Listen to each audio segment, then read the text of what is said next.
میری پراپرٹی کی چیزیں فروخت نہیں ہوتی، ہو جائیں تو مشکلات ہوتی، استغفار زیادہ پڑھا کرو۔ آج کل یہ پوری دنیا میں ابتلا ہے میرا بھائی، مارکیٹ پوری دنیا کی خراب ہے، صرف تمہارا کوئی مسئلہ نہیں ہے، یہ عالمی انٹرنیشنل مسئلہ ہے۔ کبھی ہم نے زندگی میں نہیں سنا تھا کہ 400 روپے کلو ٹماٹر، ہمارے جب میں وہاں تھا تو اس وقت میرے خیال میں 4 آنے کا کلو ملتا ہوگا یا روپے کا ملتا ہوگا، جو میں نے خیر کبھی خریدا نہیں نا، وہ تو اور خریدتے تھے نا بنانے کے لیے۔ تو بہرحال یہ ہے کہ اب اس سے بڑا کوئی عذاب ہوگا کہ غریب کو ٹماٹر نہ ملے، بصل نہ ملے، گڑ نہ ملے، اور روٹی بیچارہ چلو بصل توڑ کے کھا لیتا تھا، لسی کی چٹنی بنا لیتا تھا، وہ نہ ملے۔ یہ اللہ کا عذاب ہے۔ اللہ سے دعا کریں کہ اللہ عالم اسلام سے اپنے عذاب رفع فرمائے۔ حالت احرام میں چوٹ لگ گئی، بندے کے خون نکل آیا تو کوئی بات نہیں، کیا ہو گیا، خون بھی تمہارا نکلا ہے، سزا بھی تمہیں دی جائے۔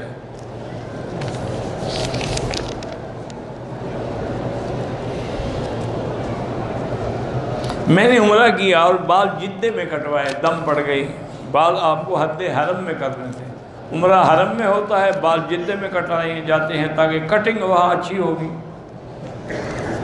اب ایک بکری بھرو 400 ریال کی، وہ بھی مکے میں، انشاءاللہ پھر کبھی غلطی نہیں کرو گے۔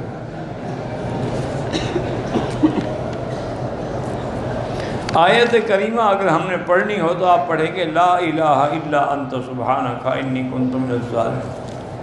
اللہ الہ قرآن پاک میں ہے، لیکن جب پڑھنا ہو تو اتنی کافی ہے، لا الہ الا انت سبحانک انی کنت من الظالمین۔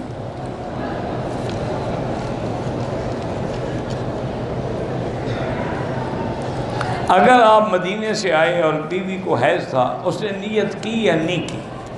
اگر نہیں کی ہے تو بس چلی جائے اپنے ملک، کوئی حاجت نہیں۔ اگر نیت کی ہے تو پھر نہیں جا سکتی جب تک پاک ہو کے عمرہ نہ کرے۔ سیٹ آگے بڑھانی پڑے تو کوئی مشکل نہیں، 400 ریال کی بکری جو بھرو، اس سے بہتر نہیں کہ 100 ریال دے کے سیٹ 20 دن آگے کر لو، 10 دن آگے کر لو، 5 دن آگے کر لو۔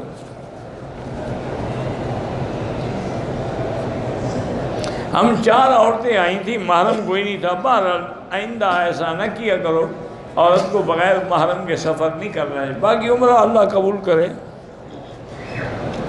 مدارس کے طلباء کو دوران تعلیم سیاست سے دور رکھا کرو، کس نے آپ کو منع کیا ہے؟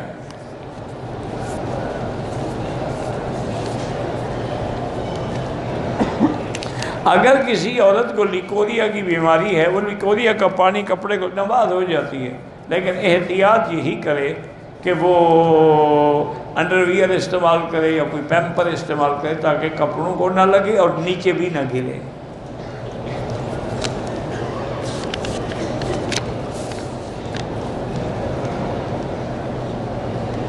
میں نے حجر اسود کا بوسہ ہاتھ یا منہ سے نہیں لیا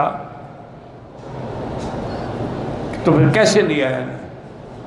کوئی وجہ تو لکھو نا کہ ہاتھ سے بھی نہیں لیا، منہ سے بھی نہیں لیا، اور کیا کیا؟ سر سے لیا یا گاؤں بھی نہیں لیا، بس بات ختم، کوئی نہیں، اللہ معاف کرے۔ غلاف کعبہ کا دھاگا نہ نکالا کریں، لوگوں کو دھکے دے کہ حجر اسود پہ جانا جائز نہیں ہے۔ حرم کے گلاس جو ہیں، ہم یہاں سے مکان کے لیے، لوگ حرم کے لیے لے آتے ہیں، تم حرم کے بھی لے جانا چاہتے ہو، ماشاءاللہ اچھی مدد کر رہے ہو حرم کی۔ وہ ہمارا ایک معلم تھا، بڑا عالم بھی تھا وہ، اور میرے والد صاحب کے شاگرد تھے، معلم امیر یحییٰ، اللہ اس کی قبر پہ رحمت کرے۔ وہ مجھے کہتا تھا مکی صاحب، ہندوستان، پاکستان اور بنگلہ دیش کے لوگ جو ہیں نا، اگر ان کو موقع ملے اور ان کے بس میں ہوتی ہے، کعبہ شریف بھی کھود کے لے جائیں کہ چلو روز کا جھگڑا نہ رہے، اپنے ملک میں ہی لے جاؤ، جان چھوٹی۔ انا للہ و انا الیہ راجعون۔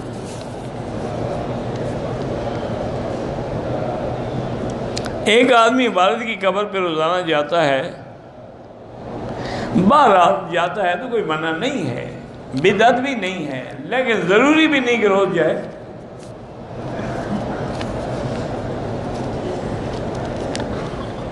بھائی میرا بھائی ایک سیرت نعمان کے نام سے امام ابو حنیفہ رحمۃ اللہ علیہ کے تمام اس میں احوال موجود ہیں، اسی طرح اور بھی امام شافعی رحمۃ اللہ علیہ کے نام سے کتابیں ہیں، سیرت امام احمد بن حنبل ہے، امام شافعی ہے، یہ سب کتابیں ملتی، بلکہ کوشش کرو یہاں آپ کو شاید مفت مل جائے۔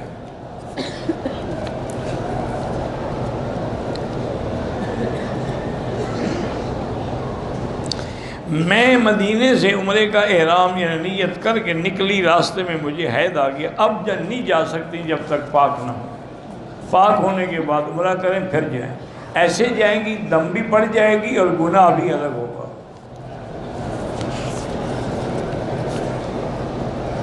ایک طواف ایک کے لیے،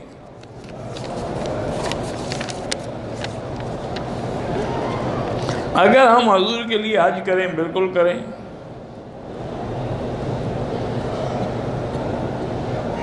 بہرحال قیامت میں جب مومن جنت میں جائے گا تو بات ختم ہوگی، گناہ گار ہو یا نہ ہو، جب اللہ نے بخش دیا جنت میں بھیج دیا تو اس کو باقاعدہ حضور پاک کا دیدار ہوگا۔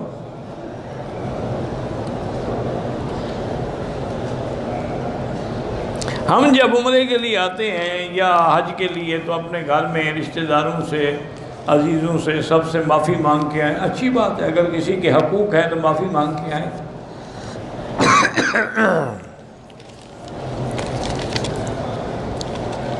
ایک اور بھی مجھے معلم کا واقعہ ہے، وہ بھی مر گیا، سکتی اس کا نام تھا، وہ اللہ معاف کرے حاجیوں کو لوٹتا تھا۔ ایک دن میں نے اس کو پکڑ لیا، اس کا گھر میرے راستے میں تھا، میں نے کہا سکتی صاحب آپ کو اللہ نے اتنی بڑی جائیداد دی ہے پھر بھی حاجیوں کے پیسے کھا جاتے ہو۔ کہتا ہے مکی صاحب آپ کو پتہ نہیں ہے؟ میں نے کہا کیا؟ کہتے ہیں ہم نے آپ کا پیسہ دینا ہے 1,00,000 روپیہ، آپ نے ہم کو معاف کیا، معاف ہوگا کہ نہیں ہوگا؟ میں نے کہا ہوگا۔ انہوں نے کہا ہم بھی عرفات والے دن جب دعا کراتے ہیں، ہم نے کہا حاجی صاحب جو کچھ ہم نے آپ کا کھایا پیا سب معاف کرو، آج معافی کا دن ہے۔ وہ کہتے ہیں معاف کیا تو معاف ہو گیا، ہم نے حرام کون سا کھایا؟ بڑے ہنستے تھے، میں نے کہا یار یہ تم نے اچھا راستہ ہے۔ انہوں نے کہا عرفات کا دن ہوتا ہے لوگوں نے، میں کہا اللہ سے تم معافی مانگنے آئے، ہم کو نہیں دیتا؟ ہم سے جو غلطی ہوا، جو کچھ کیا، جو کچھ کھایا، جو پیا سب معاف۔ انہوں نے کہا معاف کیا۔ کہا مکی صاحب میرے ذمہ کچھ نہیں ہے۔ کہتے ہیں جی عورت کا خاوند فوت ہو جائے، قیامت کے دن ان کا حساب میاں بیوی اکٹھا ہوگا، یہ اللہ کی مرضی اکٹھا ہو علیحدہ ہو۔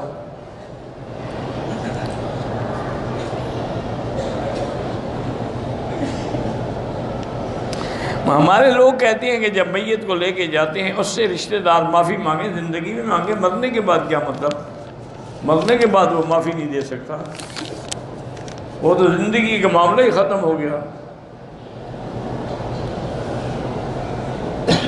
کسی بندے کے اوپر حقوق العباد ہے، کوشش کرو ادا کرنے کی، اگر پھر بھی ادا نہ ہوں تو اللہ سے معافی مانگو۔